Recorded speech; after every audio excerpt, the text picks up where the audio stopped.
on ne peut pas travailler seul, Sylvie, bonjour.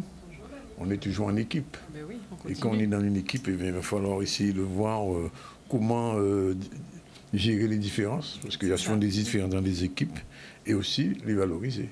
Exactement. Alors, comment on fait? Ben, la diversité est partout, donc là, c'est des différences en termes de compétences, de culture. En fait, chaque personne amène sa singularité dans l'équipe. Et en fait, il faut prendre en compte toute cette richesse pour créer, du coup, une dynamique de travail plus optimale avec tout le monde. Et donc, on peut voir ça avec 3 étapes. Avec d'abord la reconnaissance de ces différences, en réfléchissant, en reconnaissant et du coup les compétences techniques et spéciales de chacun, les styles de communication, puisque du coup on ne communique pas tous de la même façon, et les origines culturelles ou professionnelles, puisque des fois c'est pas forcément le premier travail, la première entreprise où le collaborateur a travaillé, et donc du coup il amène une expérience qu'il a eue dans l'autre société, une autre façon de fonctionner. Il faut faire matcher ça avec tout le reste de l'équipe. La deuxième étape, une fois qu'on a reconnu toutes ces différences, c'est de valoriser les contributions de chacun. C'est de permettre à chacun de pouvoir se sentir en sécurité psychologique, de pouvoir se sentir à l'aise de dire ses idées sans avoir peur qu'elles soient rejetées ou qu'on ne les entende pas du tout. Comment on fait ça? Il faut déjà laisser les personnes s'exprimer. Oui. Déjà. On peut mettre en avant les points forts individuels, puisque chacun a un point fort. Il y a des gens qui sont très doués dans l'organisation, il y en a qui sont très doués en communication, il y en a qui sont créatifs. Et donc, on peut mettre ça en avant et impliquer les membres de l'équipe de façon équitable. Puisqu'on a des personnes qui sont peut-être plus réservées que d'autres, et d'autres qui sont très expressifs et tout ça. Si on ne fait pas attention, ce sera toujours les mêmes qui vont s'exprimer. Et donc, ceux qui sont réservés peuvent facilement disparaître. On va dire ça comme ça. Oui, puisque du coup, on les oublie un petit peu puisqu'ils ne se manifestent pas dans le groupe, surtout si c'est une grosse équipe. Donc, il faut essayer de temps en temps de les mettre en avant et de leur permettre de s'exprimer avant ceux qui sont un peu plus expressifs. C'est ce qu'on appelle valoriser les différences. C'est ça, oui. Et la dernière étape, c'est de mettre en place une coopération intentionnelle, puisque ce n'est pas inné de coopérer ensemble. On a tous, comme je disais tout à l'heure, tous nos différences, toutes nos particularités. Donc, c'est de prendre en compte chacune de ces différences. Et donc, on peut utiliser une matrice. Pour le manager, c'est pas mal d'utiliser cette matrice qui est la matrice que je retrouve le terme, des talents complémentaires. C'est un peu sous forme de tableau, où ça lui permet de lister les compétences clés de chaque membre de son équipe en leur posant des questions, en leur demandant leurs forces et leurs compétences principales, de réfléchir et de sous forme de tableau, c'est sous forme de tableau. Comme ça, ça fait un beau récapitulatif et puis c'est très visuel et on comprend tout de suite du coup où chacun est bon, moins bon ou a besoin de formation pour faire une tâche.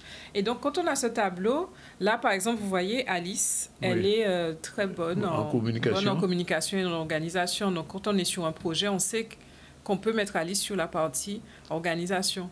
Karim, il fait preuve de créativité. Donc, lui, on sait qu'on peut lui demander, du coup, de proposer des idées, de faire preuve de créativité dans le projet. Sarah, là, on voit que les petites éclairs, les éclairs, c'est pas encore ça. Et les quoi, ça va pas, c'est pas son truc du tout, la gestion de conflit.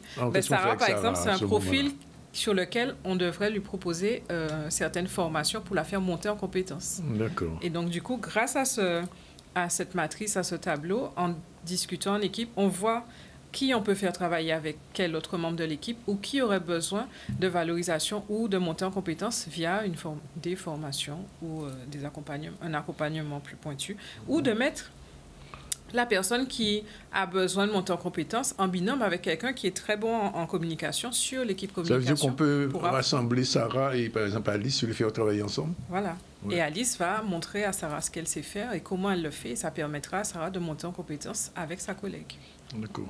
Donc, c'est encore une méthode de valorisation des compétences, mais travailler en binôme et du coup dans l'équipe. Ça renforce la cohésion. Et tu proposes des formations de ce type-là? Toutes sortes de formations, effectivement, sur la partie cohésion, sur la communication en équipe, la créativité, bien sûr, parce que je suis spécialisée en intelligence créative qui me permet du coup créer des ateliers vraiment spécifiques en fonction des problématiques et des besoins de l'équipe et qui collent à leurs besoins. Quel conseil on peut donner à un manager par rapport à ça, à la valorisation des compétences et pour l'équipe? De voir ces différences comme une chance et de trouver, d'utiliser des techniques comme la matrice, c'est une astuce, d'utiliser ça, de travailler avec ses équipes et puis de prendre en compte chacune de ces différences pour la cultiver et du coup créer des synergies entre les personnes dans son équipe.